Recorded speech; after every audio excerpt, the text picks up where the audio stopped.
How to teach R-controlled syllables. As our readers move from reading mostly single-syllable words to longer words, they need to be armed with strategies to help them break apart these longer words into smaller chunks. Otherwise, they may just guess at or even skip over longer words while reading. Learning the 6 syllable types can help our readers find common patterns they already know in longer words. The 6 syllable types include closed syllables, open syllables, silent E syllables, R-controlled syllables, vowel team syllables, and consonant plus LE syllables, sometimes called final stable syllables. So far, we've explored the first 3 types in longer words. Today, we're going to talk about R-controlled syllables. Sometimes they're called bossy R syllables. Now, your readers might be able to read shorter R-controlled syllables like these: bird, her, and fork. But how do you teach kids to look for and read words with R-controlled syllables like these?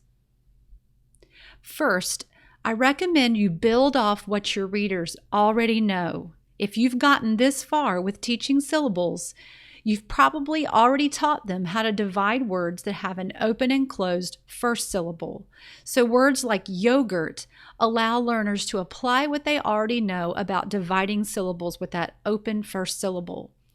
Words like hermit will also allow learners to apply what they already know about dividing longer words into syllables. Lastly, try using words that have R-controlled syllables in both the first and second syllable, like in the word burger.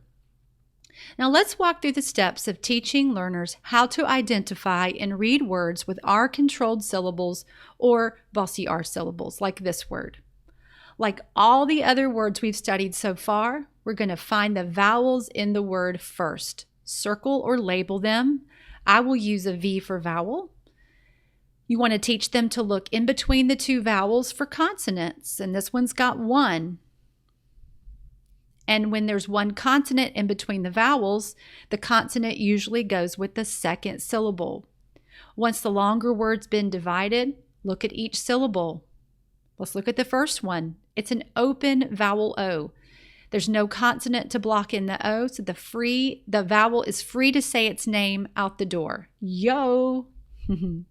In our second syllable, we can see the U is closed in, but we have an extra step here.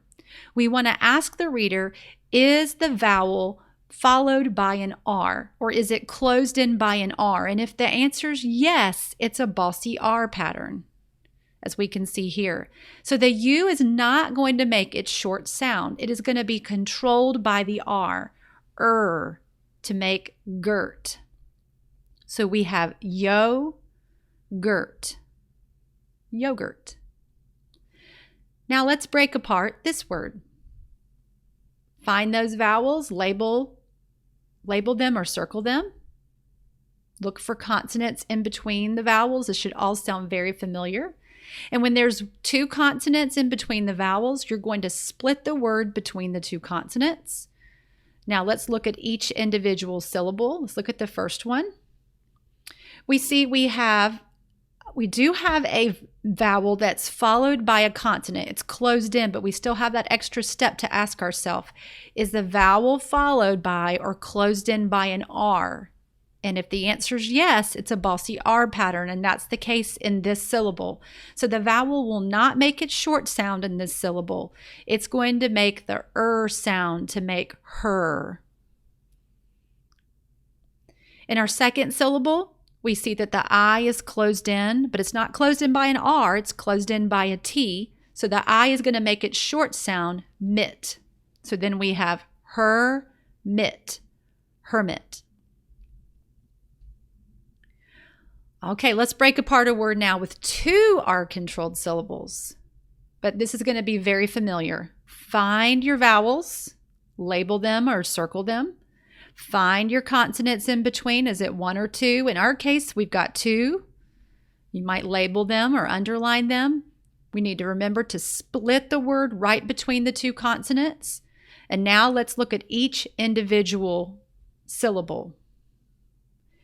We see we've got an R in that first syllable that closes in the U. So it's going to be an R-controlled syllable. We got to remember to ask ourselves, is that consonant an R? And if the answer is yes, the U will not make it short sound.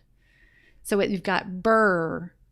In our second syllable, once again, we have an R that closes in the E. So it's not going to make the short E sound. It's going to say the sound. So together we've got burger, burger. Now, one quick note about words with ER on the end of them. You have to be careful when you choose them because sometimes these are ER suffixes.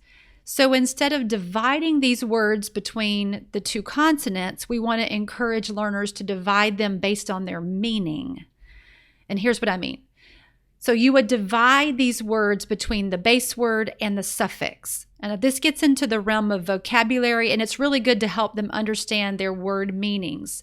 For our purposes, these kinds of words are not in the free printables I'm sharing, and they're not in my six-syllable types interactive pack. I've left them out on purpose because they can be a little confusing. As a quick review, it's good to remember these things when teaching R-controlled syllables. You want to build off what your readers already know about dividing words with open and closed syllables. And if the closed-in vowel is followed by an R, it's not going to make it short sound. It will be controlled by the R. I'm sharing some free printables on my blog that you can use to help your learners divide and read real and silly words with R-controlled syllables. As I've mentioned before, I also have a 6-syllable type pack in my shop. This has hands-on activities that will give your readers practice with R-controlled syllables and the other syllable types as well. Links to all these resources are in the description below.